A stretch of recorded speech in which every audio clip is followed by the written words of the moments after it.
ओम शांति। आज 16 नवंबर 2024 के बाबा के अनमोल मधुर महावाक्य सुनेंगे। आज की मुरली में बाबा कहे, बच्चे एक तरफ है साइंस घमंड तो दूसरी ओर है साइलेंस घमंड। साइंस घमंड वाले ये हुनर सीखते हैं कि कैसे चांद सितारों पर जाए, कितना खर्चा करते हैं रॉकेट में जाने का, और साथ में मन में ये रहता है वहां जाकर प्लॉट खरीदे, वहां रहेंगे। परंतु डर भी रहता है कि पता नहीं कहीं रॉकेट फेल हो गया और गिर गया तो जान ही चली जाएगी। लेकिन दूसरी ओर तुम साइलेंस घमंड वाले रूहानी हुनर सीखते हो, जो बिना खर्चा के चांद सितारों से भी पार सूक्ष्म वतन मूल वतन में जाते हो। और बाबा कहे, तुम्हें कोई डर भी नहीं है कि रॉकेट फेल हो जाए या कुछ हो जाए, जान चली जाए, क्योंकि तुम शरीर यहीं छोड़ करके ऊपर बुद्धि से यात्रा करते हो, तो गिरने आदि का डर ही नहीं। ये रूहानी हुनर इस समय बाप आकर के सिखाते हैं। इस हुनर में कमाई ही कमाई है, जबकि साइंस घमंड वालों का खर्चा ही खर्चा है। हाँ, बाबा कहे जब जाते हैं और वापस आते हैं तो उन्हें काफी प्राइज मिलते हैं, करोड़ 2 करोड़ रुपया मिल जाते हैं, लेकिन यहाँ के यहाँ ही वो सब खत्म होने वाले हैं। तो इसीलिए बाबा कहे, तुम्हारा ये रूहानी हुनर बहुत ऊंचा है। सुनते हैं आज के बाबा के अनमोल मधुर महावाक्य। ओम शांति। मीठे बच्चे, बाप आए हैं तुम्हें रूहानी हुनर सिखलाने, जिस हुनर से तुम सूर्य चांद से भी पार शांति धाम में जाते हो। आज की मुरली से प्रश्न है, साइंस घमंड और साइलेंस घमंड में कौन सा अंतर है? उत्तर, साइंस घमंडी चांद सितारों पर जाने के लिए इतना खर्चा करते हैं, शरीर का जोखिम उठाकर जाते हैं। उन्हें यह डर रहता है कि रॉकेट कहां फेल ना हो जाए। तुम बच्चे साइलेंस घमंड वाले बिगर कौड़ी खर्चा सूर्य चांद से भी पार मूल वतन में जाते हो। तुम्हें कोई डर नहीं, क्योंकि तुम शरीर को यहां ही छोड़कर जाते हो। बुद्धि की यात्रा है। ओम शांति। रूहानी बाप बैठ रूहानी बच्चों को समझाते हैं। बच्चे सुनते तो रहते हैं कि साइंस दान चांद पर जाने का प्रयत्न करते रहते हैं, लेकिन वे लोग तो सिर्फ चांद तक जाने की कोशिश करते हैं। बाबा कहे, सिर्फ अभी तक कोशिश ही करते हैं, कितना खर्चा करते हैं, बहुत डर रहता है ऊपर जाने में। अब तुम अपने ऊपर विचार करो, तुम कहाँ के रहने वाले हो? वह तो चंद्रमा के तरफ जाते हैं, तुम तो सूर्य चांद से भी पार जाते हो। एकदम मूल वतन में वो लोग तो ऊपर जाते हैं तो उनको बहुत पैसे मिलते हैं, ऊपर में चक्कर लगाकर आते तो उन्हों को लाखों सौगातें मिलती है। शरीर का जोखिम रिस्क उठाकर जाते हैं। वह है साइंस घमंडी। तुम्हारे पास है साइलेंस का घमंड। तुम जानते हो, हम आत्मा अपने शांति धाम ब्रह्मांड में जाते हैं। आत्मा ही सब कुछ करती है। उन्हों की भी आत्मा शरीर के साथ ऊपर में जाती है। बड़ा खौफनाक है, डरते भी है, ऊपर से गिरे तो जान खत्म हो जाएगी। वह सब है जिस्मानी हुनर। तुमको बाप रूहानी हुनर सिखलाते हैं। हुनर यानी कला। तो बाबा कहे तुमको बाप रूहानी हुनर सिखलाते हैं। इस हुनर सीखने से तुमको कितनी बड़ी प्राइज मिलती है। 21 जन्मों की प्राइज मिलती है, नंबरवार पुरुषार्थ अनुसार। आजकल गवर्नमेंट लॉटरी भी निकालती है ना, ये बाप तुमको प्राइज देते हैं। स्वर्गीय दुनिया का प्राइज ये बाप हमें देते हैं। और क्या सिखलाते हैं? तुमको बिल्कुल ऊपर ले जाते हैं, जहां तुम्हारा घर है। अभी तुमको याद आता है ना कि हमारा घर कहाँ है, और राजधानी जो गंवाई है वह कहाँ है? रावण ने छीन लिया। राजधानी जो गंवाई कहाँ है? बाबा कहे रावण ने छीन लिया। अब फिर से हम अपने असली घर भी जाते हैं और राजाई भी पाते हैं। मुक्ति धाम हमारा घर है, ये कोई को भी पता नहीं है। अब तुम बच्चों को सिखलाने के लिए देखो बाप कहां से आते हैं, कितना दूर से आते हैं। आत्मा भी रॉकेट है, वह कोशिश करते हैं ऊपर जाकर देखें चंद्रमा में क्या है, स्टार में क्या है। तुम बच्चे जानते हो यह तो इस मांडवे की बत्तियां है। बाबा कहे वो कोशिश करते ऊपर जाकर देखे चंद्रमा में क्या है, स्टार्स में क्या है। वास्तव में बाबा कहे ये इस मांडवे की बत्तियां हैं। जैसे मांडवे में बिजलियां लगाते हैं, म्यूजियम में भी तुम बत्तियों की लड़ियां लगाते हो। यह फिर है बेहद की दुनिया। इसमें यह सूर्य चांद सितारे रोशनी देने वाले हैं। मनुष्य फिर समझते हैं सूर्य चंद्रमा ये देवताएं हैं, परंतु ये देवता तो है नहीं। बाबा कहिए तो सिर्फ मांडवे की बत्तियां हैं। जिस तरह कोई भी स्टेज सजाते हैं तो उसमें लड़ियां लगाते हैं, बत्तियां लगाते हैं और डेकोरेशन होता है। ऐसे ही ये प्रकृति का डेकोरेशन है इस स्टेज को भी। और मांडवे की ये बत्तियां सूर्य चांद सितारे हैं, परंतु ये देवता तो है नहीं। अभी तुम समझते हो बाप कैसे आकर हमको मनुष्य से देवता बनाते हैं। ये ज्ञान सूर्य, ज्ञान चंद्रमा और ज्ञान लकी सितारे हैं। हम धरती के चैतन्य सितारे हैं। ज्ञान से ही तुम बच्चों की सदगति हो रही है। तुम कितना दूर जाते हो, इस दुनिया से इतना दूर परम धाम तक जाते हो। बाप ने ही घर जाने का रास्ता बताया है। सिवाय बाप के कोई भी वापस अपने घर जा नहीं सकते।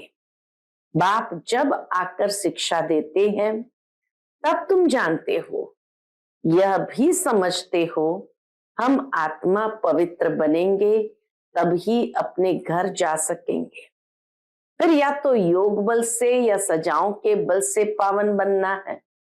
बाप तो समझाते रहते हैं, जितना बाप को याद करेंगे उतना तुम पावन बनेंगे। याद नहीं करेंगे तो पतित ही रह जाएंगे, फिर बहुत सजा खानी पड़ेगी और पद भी भ्रष्ट हो जाएगा। बाप खुद बैठ तुमको समझाते हैं, तुम ऐसे ऐसे घर जा सकते हो। बाबा सिखाते हैं कैसे बुद्धि बल से घर जा सकते हो। ब्रह्मांड क्या है, सूक्ष्म वतन क्या है, कुछ भी पता नहीं। स्टूडेंट पहले थोड़ी कुछ जानते हैं, जब पढ़ना शुरू करते हैं तो फिर नॉलेज मिलती है। नॉलेज भी कोई छोटी कोई बड़ी होती है। आईसीएस का इम्तिहान दिया तो फिर कहेंगे नॉलेजफुल है। हाँ, सबसे बड़ा इम्तिहान आईसीएस का। तो इसीलिए बाबा कहे कोई अगर आईसीएस की परीक्षा देता है, आईएएस बनता है, तो कहेंगे ये तो बड़ा नॉलेजफुल है। इससे उच्च नॉलेज कुछ होती नहीं है। अब तुम भी कितनी उच्च नॉलेज सीखते हो।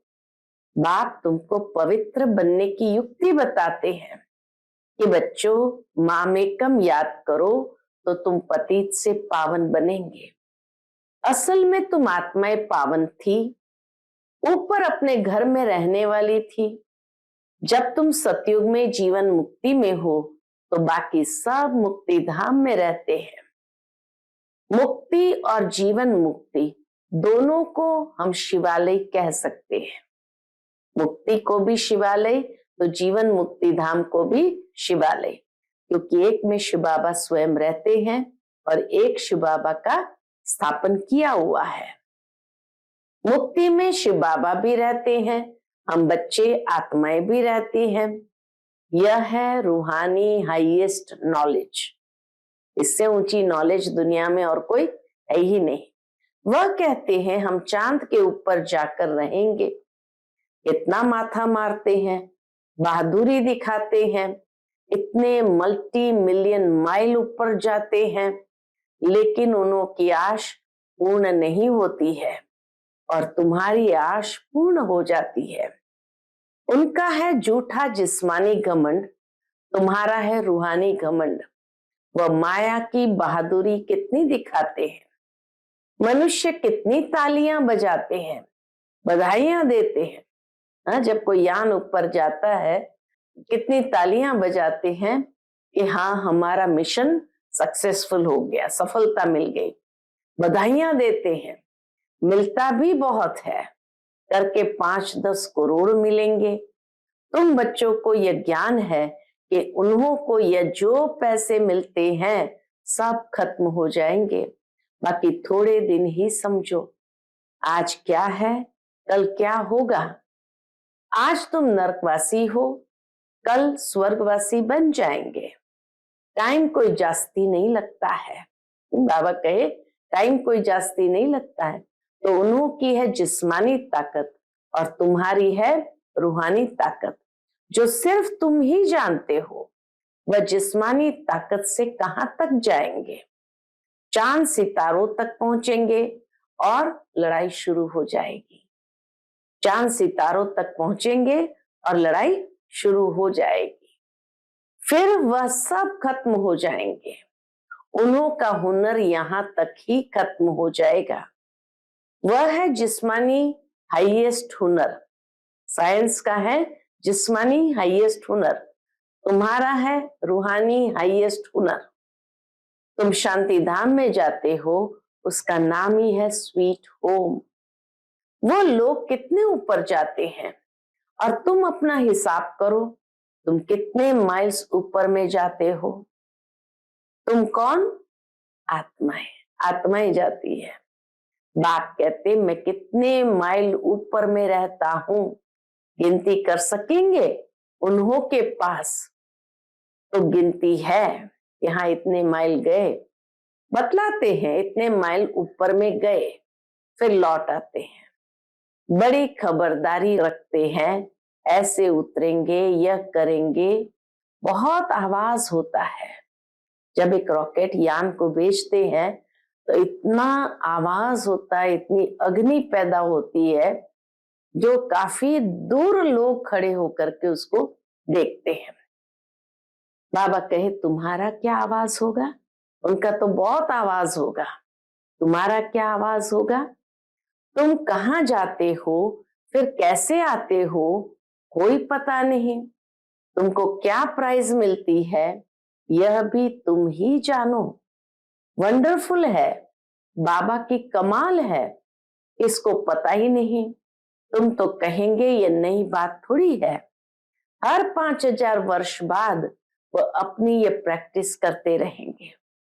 तुम इस सृष्टि रूपी ड्रामा के आदि मध्य अंत ड्यूरेशन आदि को अच्छी रीति जानते हो, तो तुमको अंदर फकुर होना चाहिए।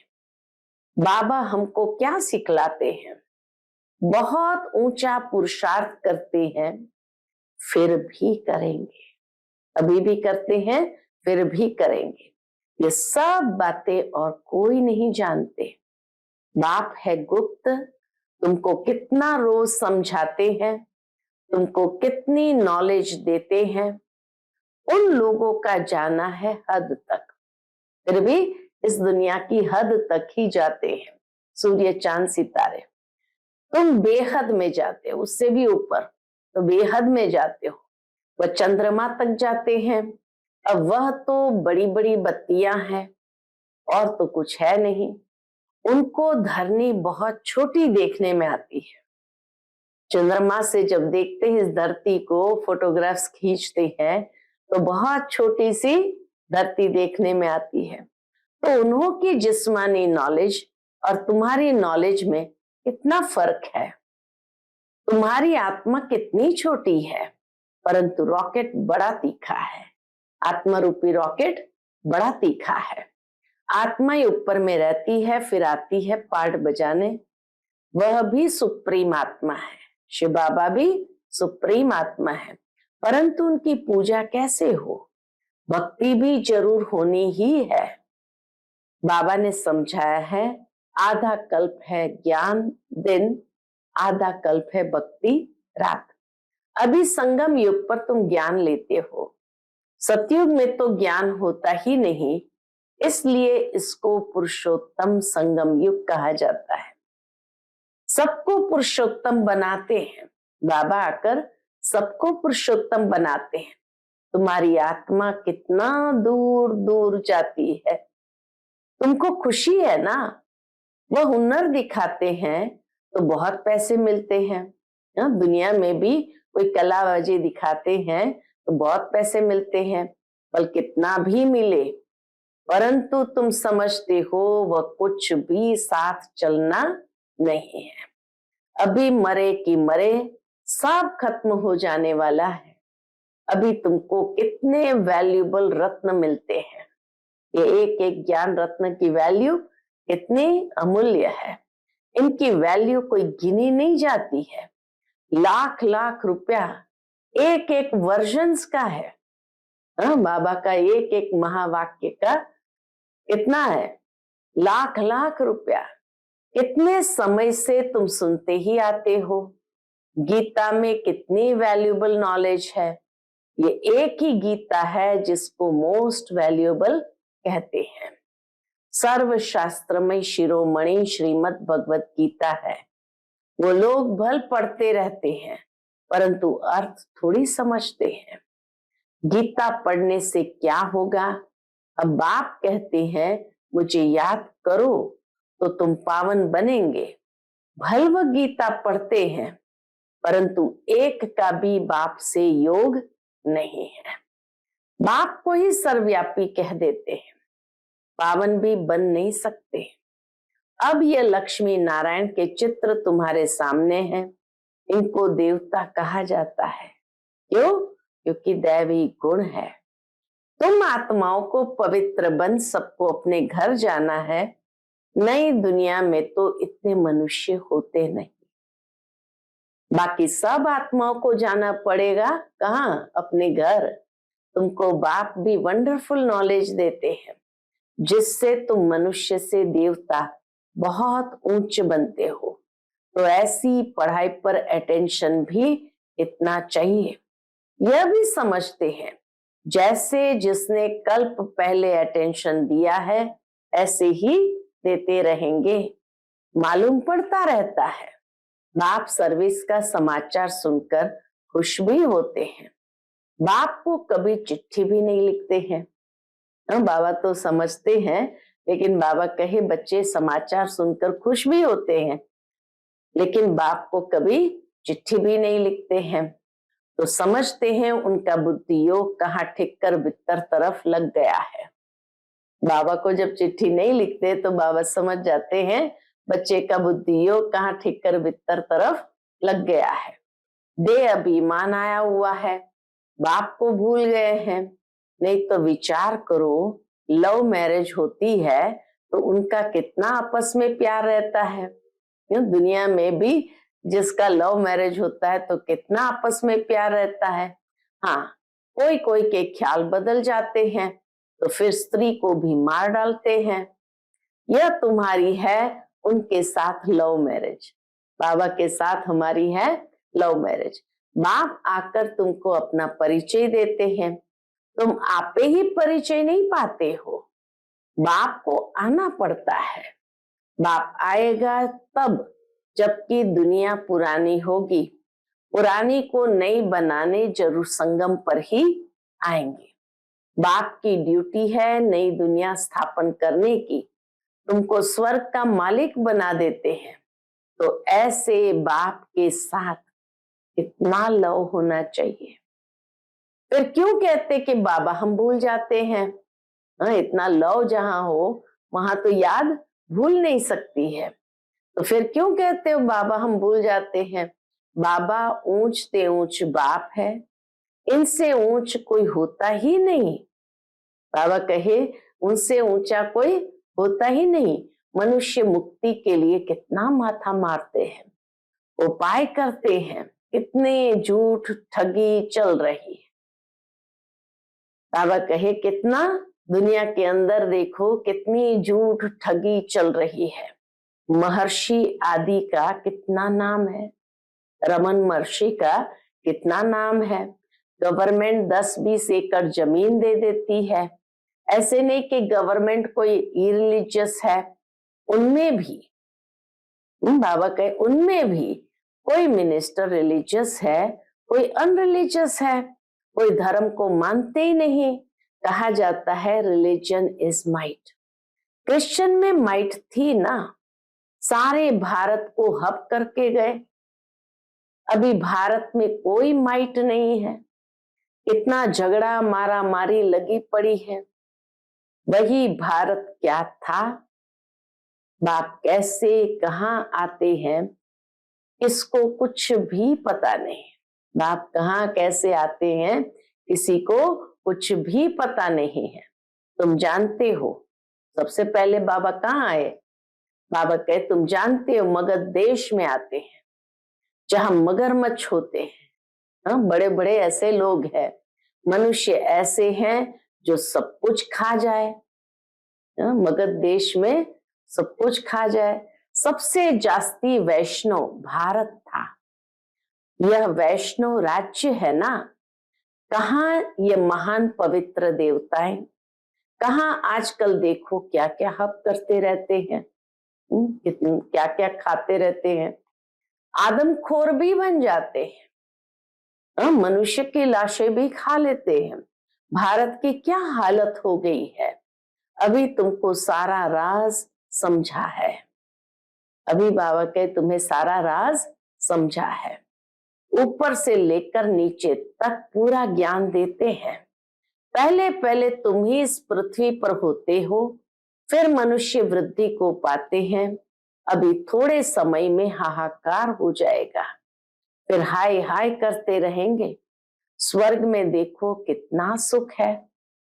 यह एम ऑब्जेक्ट की निशानी देखो, यह सब तुम बच्चों को धारण करनी है। इतनी बड़ी पढ़ाई है, बाप कितना क्लियर कर समझाते हैं। माला का राज भी समझाया है। ऊपर में फूल है शिव बाबा, फिर मेरुदाना यानी प्रवृत्ति मार्ग है ना। निवृत्ति मार्ग वालों को तो माला फेरने का हुक्म नहीं है, यह है ही देवताओं की माला। उन्होंने कैसे राज्य लिया है, तुम्हारे में भी नंबरवार है। कोई कोई है जो बेधड़क हो किसको भी समझाते हैं। आओ तो हम आपको ऐसी बातें बताएं जो और कोई बता नहीं सकते, सिवाय शिव बाबा के और कोई जानते ही नहीं। उन्हों को ये राजयोग किसने सिखाया? बहुत रसीला बैठ समझाना चाहिए। बाबा कहे बहुत रसीले ढंग से बैठकर समझाना चाहिए। ये 84 जन्म कैसे लेते, देवता क्षत्रिय वैश्य शूद्र, बाप कितनी सहज नॉलेज बताते हैं। और पवित्र भी बनना है, तब ही ऊंच पद पाएंगे। सारे विश्व पर शांति स्थापन करने वाले तुम हो। बाप तुमको राज्य भाग्य देते हैं, दाता है ना, वह कुछ लेता नहीं है। शिव बाबा दाता है, वह कुछ लेता नहीं है। तुम्हारी पढ़ाई की यह है प्राइस। नई दुनिया की राजधानी बाबा कहे तुम्हारी पढ़ाई की यह है प्राइस। ऐसी प्राइस तो और कोई दे न सके, तो ऐसे बाप को प्यार से क्यों नहीं याद करते हैं। लौकिक बाप को तो सारा जन्म याद करते हो, पारलौकिक को क्यों नहीं याद करते हो। बाप ने बताया है यह युद्ध का मैदान है, टाइम लगता है पावन बनने में, इतना ही समय लगता है। कितना? जब तक लड़ाई पूरी हो। ऐसे नहीं जो शुरू में आए हैं वह पूरे पावन होंगे।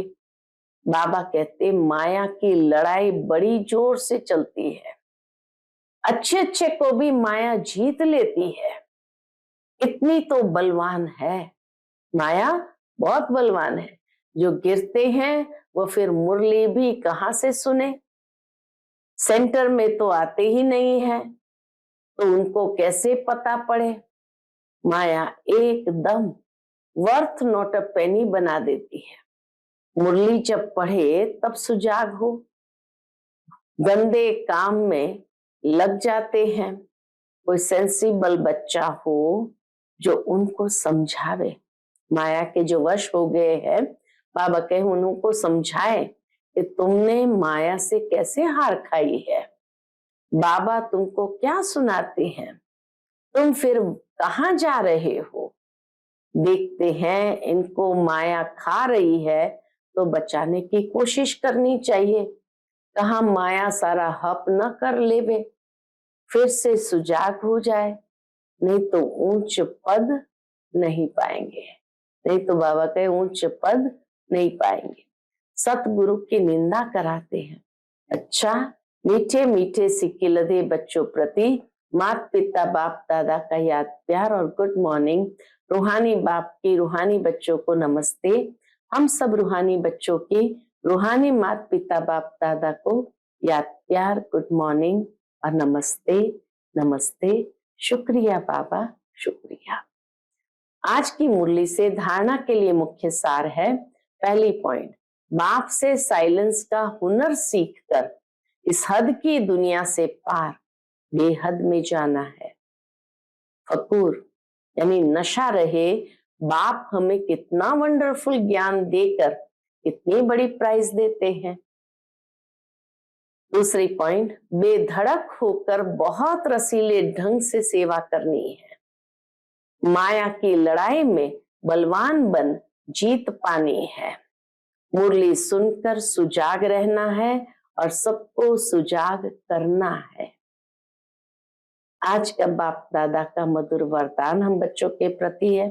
परम पूज्य बन परमात्म प्यार का अधिकार प्राप्त करने वाले संपूर्ण स्वच्छ आत्मा भव।